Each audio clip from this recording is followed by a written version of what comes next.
ჩაქვშის სასულიერო გიმნაზიის მიმდებარე ტერიტორიაზე კეთილსოფლის მშენებლობა დაიწყო სხვადასხვა საქველმოქმედო ფონდების ხელშეწყობით და ორგანიზაცია კეთილსოფლის ორგანიზებით ტერიტორიაზე სულ 5 სახლი აშენდება.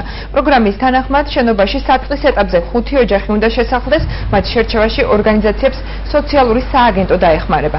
მშენებლობის პროცესი 7 იანვრამდე უნდა დასრულდეს და მესაკუთრეების შენობები შესაბამისად საშობაოდ უნდა გადაეცეთ.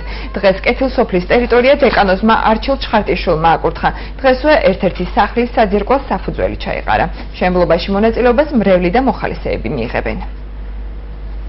ეს ერთობით დიდი და პატარა გაერთიანებული ვართ კეთილსოფლის აღშენებაში და ვაშენებთ და ბოლომდე მივყვებით აი ამ დინებას. ერთად დავაშენოთ კეთილსოფელი. დავდივართ სხვადასხვა კომპანიებში საზოგადოებასთან ურთიერთობით ერთად გვწყვეტავთ ამ ამბავს და მინდა გითხრათ რომ რამოდენიმე კომპანია წამოვიდა დახმარების სახით, რომელმაც გამოყო ცემენტი, არმატურა, ასე რომ თქვა სამშობლო მასალები, ბლოკი, სამშობლო ბლოკი, შეშა, ხე-ტყის მასალა და ასე შემდეგ და ეს რა თქმა უნდა საკმარისი არ არის, მაგრამ რაც მთავარია ის რომ ერთად ვაკეთებთ კეთილ საქმეს.